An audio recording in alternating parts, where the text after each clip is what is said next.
Hurricane Maria, became the strongest storm to make landfall in Puerto Rico in 85 years, the 10th most intense Atlantic hurricane on record.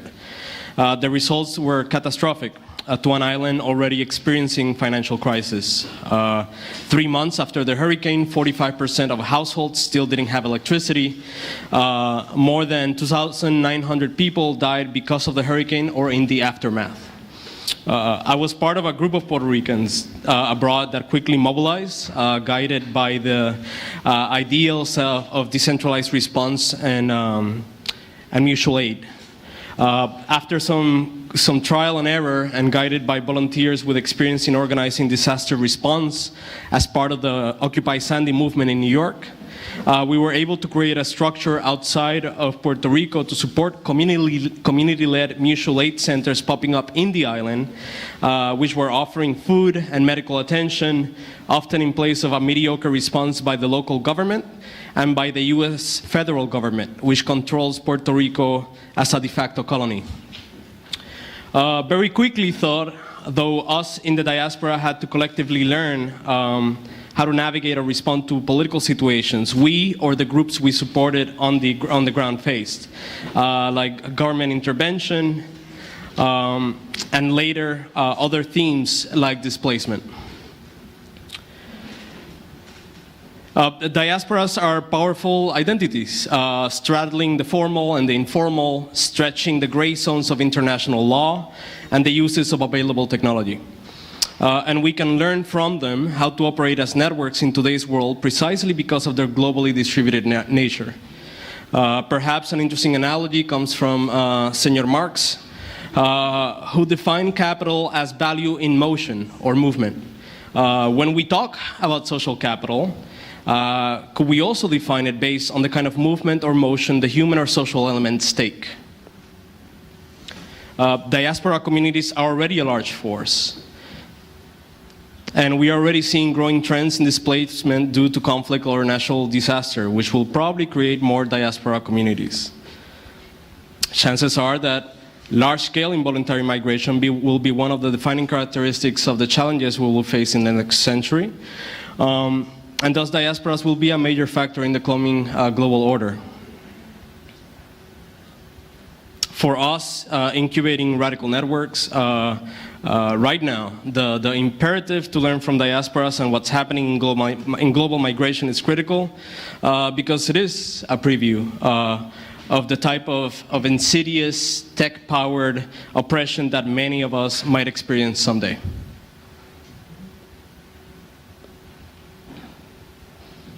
Now I'm happy to introduce my co-host for today. Rihanna Ilube grew up in London and moved to Berlin in January 2018. She is currently events manager at Bekesh Anti-Café, where she curates a series of discussions and workshops exploring Black diaspora experiences across Europe. She graduated with a politics degree from Cambridge in 2015 and has spent the last few years working as a project and community coordinator with youth organizations in the USA, Ghana, and UK. She has curated and facilitated a wide range of trainings, events, and exhibitions, often focused on the themes of migration, technology, and political engagement. She will speak to us today about recent developments in the Caribbean Black British diaspora, such as mobilizing around the recent Windrush controversy. And Hussam al-Din. While in his native Syria, Hussam worked as a language and political sciences professor and as a producer, local liaison, and translator for international media such as the BBC, ABC Australia, Al Jazeera, and France 2. Together with international film crews, he filmed documentaries and segments on social issues in Syria, notably the situation of Iraqi refugees. He was arrested 5 times, after which he finally fled abroad. He's been living in Germany since 2012 and continues to work as a freelance producer and research assistant for radio and television projects covering topics throughout the Middle East and North Africa. And he'll speak to us about diaspora narratives, his experience in using channels like WhatsApp to aid Syrian refugees crossing the Mediterranean, as well as mobilize those still trying to escape the conflict. So thank you both, and let's start. So first of all, obviously the theme is radical networks. And I just wanted to sort of get your perspective on why is it important for people that are trying to think about how to keep networks radical and political mobilize? Why is it important for them to understand how diasporas are mobilizing right now? Okay, thank you for the introduction as well. I feel like I often am in a lot of spaces to do with the Black diaspora in Germany and both in the UK as well. And now I'm in this space and I've been coming to a lot of the talks in the last 2 days. And one thing I'm wondering is when I'm with Black people in the UK and we're talking about activism and talking about the kind of things that we're trying to do in London or for things that are happening abroad, I feel like there's a lack of knowledge about the kind of things that are being spoken about in this space. And part of what I'm interested in this discussion and what I'm trying to understand is how can members of the diaspora who sometimes don't have access to a lot of the kind of big tech spaces or knowledges. I worked in big international development charities where often I was the only Black person in the room.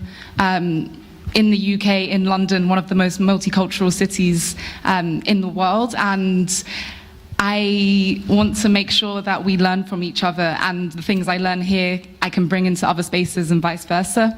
And one project that I've started doing recently and can talk a little bit more about is just interviewing people from the Black diaspora in the UK. So started with my grandma and talking to my friends and friends of friends and finding out what they think about technology, how do they use Facebook, are they nervous or scared about surveillance, and do they know about the other platforms that you guys have been speaking about for the last 2 days? And yeah, I would just like to bring those spaces closer together.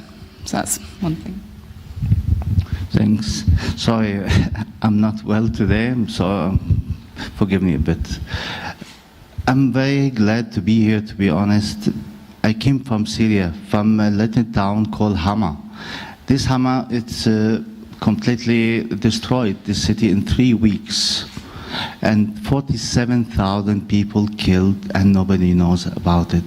I'm very interested here, to share information, to be around a lot of interesting people from different countries, different places. I was traveling a lot to many countries just to exchange experience, to exchange, backgrounds a little bit, to know a lot about each other. There's a lot of people, they don't know so much about Syria, only like a general frame, let's say, general ideas. And I'm here to answer for a lot of questions. So actually, let me jump from that and start with you, Hussam. You work with international organizations in Syria even before what's considered the Syria crisis, which actually started with a lot of Iraqi refugees coming into Syria. As someone working with international organizations, was there a difference in how they navigated or responded to the crisis as opposed to how local groups or Syrian groups responded? Well, I'm allergic from international organization, to be honest, very sensitive. We have a lot of problems together. And I don't want to say I work with them, but I was kind of putting my nose in a lot of works. So what I would like to mention about from Iraqi time, like from 2003, a lot of more than 3 million Iraqi refugees went to Syria. So I created a small organization to support them by my international students. I used to teach political science and also Arabic. So my students were kind of a social activists. And it was nice to be with the people. But what I realized from United Nations and a lot of big organizations, it's quite big corruptions, a lot of expenses for like no need, to be honest, like to spend a lot of money for stupid things. I saw a lot of people selling the food or the things because it's not eatable or it's not good quality or something like that. So like they buy, for example, one bag of rice with $100, the United Nations, and then the refugees sell it by $10 dollars, for example. It's just like wasting money. It's a lot of story like that. A lot of people get a settlement like somewhere and they pay money under the table. There's a lot of injustice with that actually.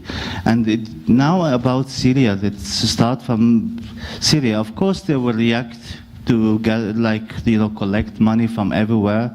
United Nations started in Syria in 2011 also during the revolution in Syria. Unfortunately, they were quite so weak and they gave up to the order of the regime, and the regime played very dirty game that's to make the people starving actually. And the United Nations here, they have to make a deal. Either you give up or we don't give you food. And that's the role of United Nations, unfortunately, and many organizations.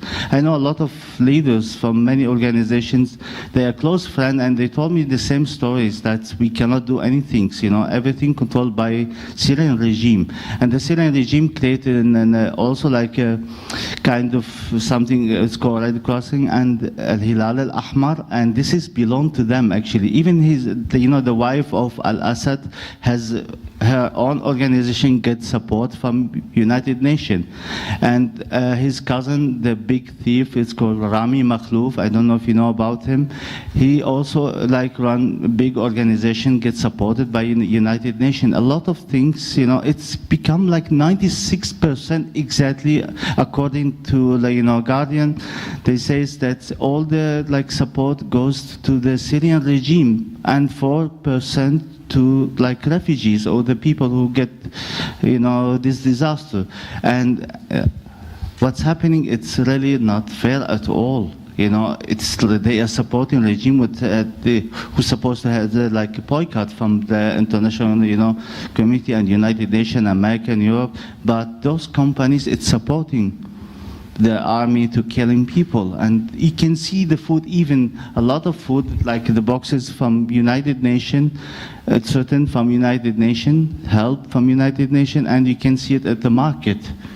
They sell it to normal people. You can see it at the checkpoints, The soldiers of Al-Assad, they are using this food for themselves, and this is what's happening right now.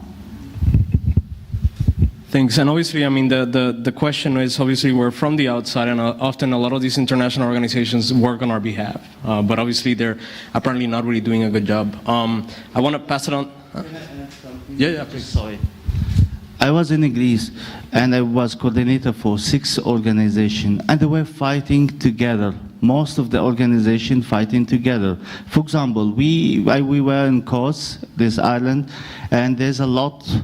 For example, a lot of people would like to help and support and something, but they don't let all people helping, for example. We have, for example, lunchtime. Most of the organization would like to give lunchtime, but nobody would like to give the breakfast or the accommodation or something like that. Okay, you have money to help, not only just to focus about something. There's a hole, we have to fill it everywhere, That's where's in need. The money we have to put it in the right place. What I see, it's competition, gathering informations, and this is, to be honest, it's not like a professional work. It's just like something you hide behind. That's it, when you need something from. No, thanks.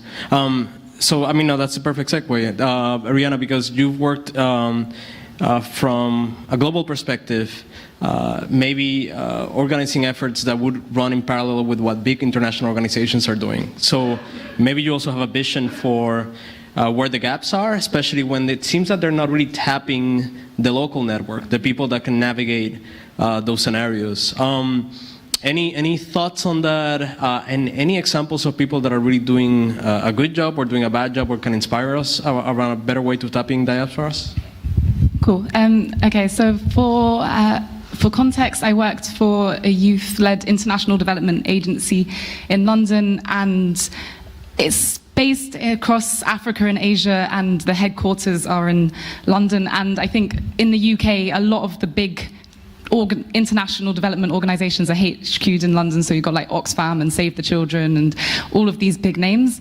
And one thing I found when I was working at this organization is that crises would happen, for example, in the mudslide in Sierra Leone, and then suddenly they'd come to me and be like, okay, do we have Sierra Leonean diaspora youth in our networks? Because these are the people, there's so many in London and in the UK, can we mobilize them quickly and figure out how to support what's happening over there? And I found that there was just this gap because these organizations hadn't done the work working with these communities before, and suddenly when we realized we wanted them, we couldn't work out how to reach these networks that do exist. And I found this quite just a difficult environment to work in. And I was talking to one girl who also is British Nigerian, works for another one of these big organizations, and she's like, where are the black people? And I think there's a lot of barriers to getting into these spaces and lack of communicating. However, a good campaign that I do know of in the UK is called Youth Stop AIDS, and it's led by a friend of mine who is British Caribbean, has family members affected by HIV, and they've done a really good job of kind of finding members of the diaspora across the UK who are affected by these issues, who can talk about their lives and connect with their families back home or back in these other countries. And we do speaker tours around the UK. People also are flown in from vice versa, and I think it's a good example of how they also use technology, Facebook groups, and to mobilize and create those global communications. But you have to kind of design it from the beginning, knowing you want to work with these diaspora movements. So this is one. Thanks, and I think that brings a very interesting angle, which is people in a diaspora usually are the brokers of information. Hussam, I wanted to pass that to you because I know that given your work that you were already doing in Syria, before you left, you were kind of a navigator. No, you knew how to go from, let's say, government-controlled areas to places that were not controlled by the government. When you left, I think you told me that you had over 400 channels of direct links to different villages, and you sort of like became a knowledge broker with something as basic as WhatsApp to know what was on the ground. Can you tell us a little bit about the experience of how a Syrian that was escaping Syria, how would they use WhatsApp? How do they know how to contact? How do those numbers get spread? And how do you deal with things like misinformation, fake news, or even surveillance from the government? Sure. Well, we'll start before WhatsApp. In 2011, as you see, most of the Arabic Spring started with the Facebook, actually, especially the Egyptian revolution, and it was the biggest number actually gathering. And then, as you know, before that, even at the Green Revolution in Iran in 2009, it's the same things by the Facebook. So the Facebook become kind of enemy for most of the intelligence offices or something like that in the many governments around all Arabic countries. And of course, a lot of people, they don't know, from the government, let's say, they don't know a lot about social media. So they were against anybody has a Facebook account. Can you imagine that? It's for them scary because people can gather each other around in any square and protesting, and this is the only way.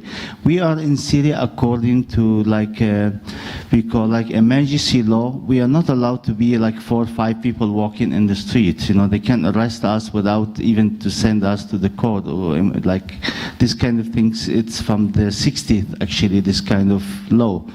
So of course it's very hard to gather each other except mosque or churches or something like that, and it was not easy also because most of the imams or it's working for the government. So it started from the Facebook, and slowly, of course, we start as a Syrian. I'm very glad about that. Even, I don't want to say we failed, but at least for me, it's an honor that I was a part of this revolution, and for our generation. It's not actually for only us, you know, for the next, 2 or 3 generations in the future. Maybe we can get some good result. I'm not expecting a lot, but what I would like to mention that we We used also Skype. Skype, I was caught by the police by Skype actually. I was correspondent for international channel, and then I was explaining about what's going on in one area, and then I found out the police behind me, even not the police, it's international, it's like a security police. So I found them behind me. So I paid a lot of money to get out from the jail, because most of my colleagues were like missing or died. We don't know nothing about them. Anyhow, I paid everything I have, and then I went out. So I went outside of, Syria. But what I would like to say, Skype, it was also monitoring even our Facebook. If they arrest any person, they will check all his account, so they will get all his friends. Anybody says hi to him or put a like or share or something like that, they arrested him. So it was positive side and the negative side actually. And slowly we don't trust Facebook and Skype. So it started new things. It's WhatsApp. WhatsApp, it's more easy. You can change the numbers. You can change a lot of. It's like program, it's from place to place. But also the government, actually, they create something called the electronic army, and which their job to fake a lot of news and to publish it by WhatsApp or even Facebook, but mostly by WhatsApp, and to know where's our places, and all the media centers, we have in each village, in each places, some thing we call like a media center, just to support us with information what's going on and to support other area also. So of course WhatsApp, it was very important, and as we say, it's like a Facebook, negative point and positive point. But the question, who's supporting the government with monitoring our private, let's say, our privacy? They are monitoring us by the Facebook or Skype or emails or something like that. So I found out that a lot of companies from Germany, from Italy, from America, from Belgium, all of them is just like a business for them. They don't care how many people killed because of this stupid machine, to monitoring people. This is, I think, it's injustice for that. We are until now silent. We didn't do any things, even it's just a business for them. It's like selling weapons. For me, it's the biggest weapons that's monitoring, it's more than the chemical, weapons, which also a product getting from Germany and from France. And I'm so sad about that, and nobody talk a lot about that. It's very important, I think. It's even Angela Merkel last time, they were they said they were monitoring her phone. So she's not using for example, a smartphone. So there's no privacy anymore, and this is what's scary actually. We have to react for that. We have to stop those, company making business of our people. A lot of people killed because of them, and I will never forget that. We miss a lot of colleagues, a lot of things, a lot of massacre happened because of this, technology, stupid technology, which we can use it for positive side. Thanks.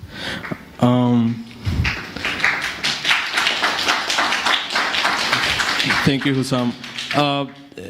I wanted to then explore another angle, and I kind of which apparently it's not by design, the great presentation by Giseli before and the presentation that Matilda, that they will be doing after us, is kind of like a theme on how do you activate different groups to be mobilized. And I'm interested in hearing about what happened with Windrush in terms of tapping into what potentially was not really a kind of recognized diaspora group, especially with people that were second or third generation, and how consumer technologies were used or not, were co-opted or not by activists to sort of create this narrative and own that narrative. Can you tell us something about that?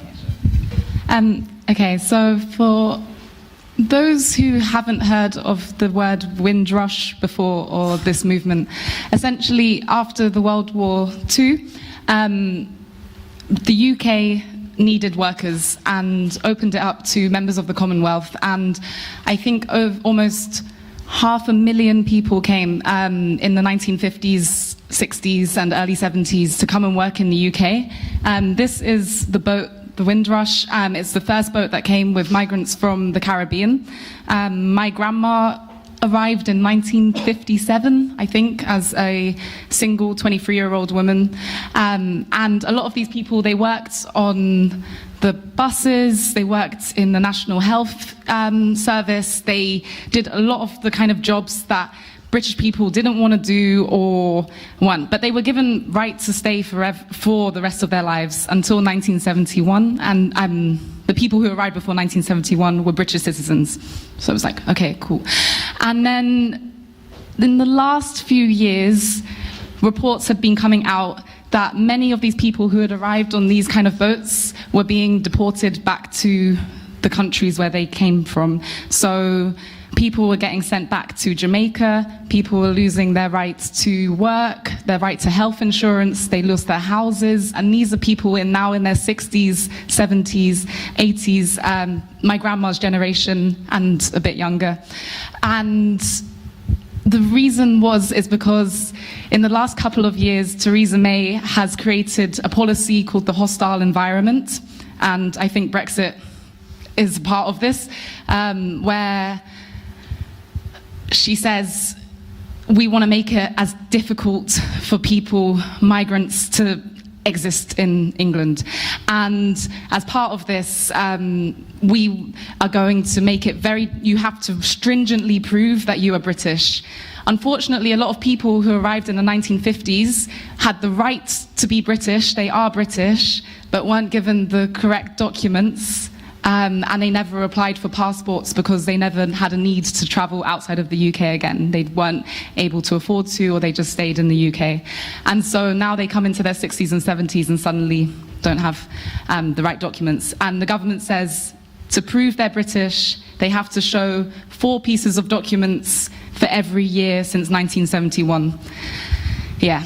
And so you finally found all these grandmas and grandpas trying to find these documents that they don't have. So that's the context. The other good thing about what happened is that these people who came, my grandparents, and created this huge British Caribbean diaspora community in the UK, and there's so much culture around it, and there's so many people of second and third generations, and so this was an interesting period because suddenly third generation people like myself, who born and raised in Britain, never thought necessarily that we are not British, maybe have the passports, are suddenly having family members and people that you know being told you're not British and being deported back. And in a way, potentially this was another awakening of thinking, oh, we are members of a diaspora, and how do we do this? And so a huge movement started. The Guardian newspaper took this on as an issue and started every week for the last couple of years, or last year and a half, producing reports about what was happening to individuals who were being deported or affected. Then this politician, David Lammy, who is the child of a Windrush parents, started taking this on Twitter massively, and it went completely viral. A lot of other politicians started getting on. So yeah, here he's talking about a letter, someone saying like, you should be grateful that you're a black man in this country.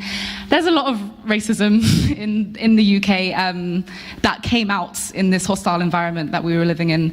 And then I think over the last 5 years, in general, you've seen online young black people in the UK have been building this massive kind of movement of like black Twitter and black-led media outlets called Galdem, Black Ballads, where people are really writing their own stories, doing their own research, talking about what's going on. So there was kind of this infrastructure in place of people who are young people talking about black British identity, who now could start amplifying it on behalf of their grandparents and and their parents and things like this that were happening. So this was interesting. And when I was interviewing people, like there's this one or there's this one girl who wrote, I always felt quite removed from my Caribbean heritage. I think for a lot of our grandparents and parents, they weren't very open about their stories, and now's the time to try and get them to talk and to fight for them in a way. And being on this panel has made me think a lot about, do I feel this massive connection to Jamaica? Would I fight for Jamaica after my grandparents being in the country for for the last 60 years? And it definitely has made me feel a lot more part of a diaspora when a crisis hit like this in the UK. So for now, I'll leave it at that. Great, thanks. We are on the tail end of our allotted time, so I definitely wanted to make sure if there are any questions or comments, we welcome those right now.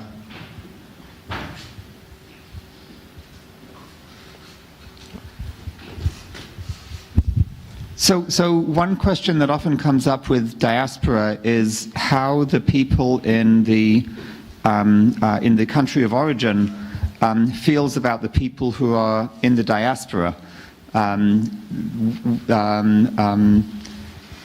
The people in the diaspora are often doing tremendous work, as you both are doing, in the communities that you represent. And I wonder, to my knowledge, there's sometimes some resentment that you represent those who have gotten out, as it were. And how do you negotiate that? How do you navigate around that? So, as you know, like Syrian, we are 25 million inhabitants. Half of the people left Syria, and we have more than 4 or 5 million also inside Syria, but in different places actually, so they're also not settled. Of course, some people took advantage of this situation, as you see. A lot of people left their home, their land, their business. So, of course, people get benefit of that, but other people, of course, their heart, it's with us, and they communicate, but it's not an easy way, actually, And as you know, everything under control, and this is the problem. It's very high risk, always like that. I have a lot of families members there, and it's very hard to communicate with them even. So, of course, they feel like sad, It's completely not that easy for both sides. There's a lot of families. Half of the family here, the other half there. A lot of couples, half there, the children there, or whatever. Even people send their own children here, and they are still stuck here, for example. So it's crazy. Sorry. I think it's different for every person in the different groups. So, for example, my dad's side of the family is Nigerian, and I was talking to a few other Nigerians as well. And, for example, my dad said when he moved he came to England, and it seemed at that point that you had to maybe take away the Nigerian side of yourself and focus solely on making it in English culture and trying to not talk about it so much or big up the fact that you're Nigerian in this way. Whereas now maybe with my generation, you're also like, I'm British Nigerian, and there's this massive kind of cultural thing of pride. However, then I was talking to another British Nigerian girl who said then she meets Nigerians who are in the UK, and they say, you're not Nigerian, you are English. And it's just this classic frustration. And I think in terms of the Jamaican aspect, what was interesting is that a lot of the arguments that the elderly people were saying is, we are British, we're not Jamaican, we haven't been back in Jamaica since I was 6 years old, and trying in a way to say, I'm very English and I deserve to be English. But then the people of my generation being like, we're British Caribbean and we're not going to let this happen to our grandparents, and this is our heritage and this is our flag. So it's this kind of negotiating how proud you are at any different time for political ways as well. I would just say something that was interesting, if not a little bit fucked up, After the hurricane happened in Puerto Rico, there was already an economic crisis. So there was already a narrative of people that had to leave Puerto Rico because they just wanted a livelihood. And afterwards, after the hurricane, there was this seemingly viral campaign that came up saying, "Yo no me quito, I don't give up." That started creating a narrative of the people that supposedly were resilient and they just wanted to stay, right? And it was conflictive because we all speak about resilience, we all speak about pride of the homeland, of staying there, of rebuilding things, especially after a disaster. But there are people, especially when you have to take into consideration that people across the socioeconomic spectrum are affected, but only the people that have the means potentially are the ones that can leave. And some people took advantage, I think, of some resentment that already was happening of people from with different socioeconomic classes, and then kind of extrapolating that after the crisis in a way that disruptive let's say the unity or the potentiality of the diaspora community to activate themselves for Puerto Rico. And I think like that's something that you see in different diasporas. We may have time for just one more question. Yeah, thank you.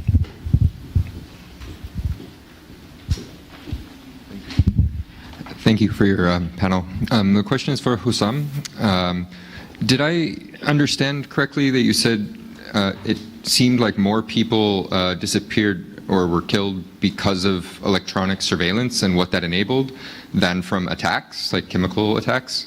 Is that what you said, first of all? And secondly, how quickly did people realize that was happening? Like that was the way they were being like hunted by the government and then killed? Like how, was it a scale of weeks, months? Yeah.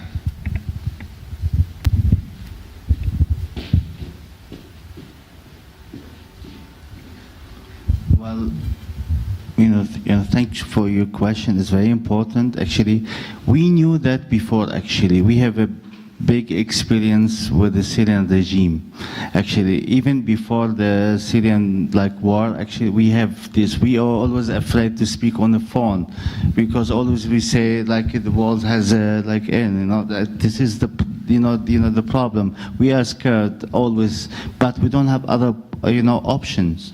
We need to react. We need to do something. Of course, there's a lot. We found out that a lot of people, a lot of activists missing suddenly. If they found one person, it's easy to find 100 or 200 people after that. They can follow their their account, and slowly they get the whole network. And this is what's happening in 2011 and 12. Most of the important activist people missing. We have a lot, more than 250,000 people missing. We don't know nothing about them. More than 1 million people killed, 500,000 injured, and there's a lot of, complicated stories. For example, just by coincidence, we found that one of the failed hospital explode. How, Of course, some people, they have some spy or something, or they were observing us, they know the location of the place. And many failed hospitals, I was working with MSF. We built more than 70, failed hospital in Idlib and Aleppo in 2012. And most of them, it's completely destroyed by air forces. It's not a coincidence. And this is what's happening. I hope it's fine. Great. I think that's the time that we have. Obviously, I encourage you to talk to these two amazing people during the break that we have right now. And for now, thank you so much for being here. Thanks.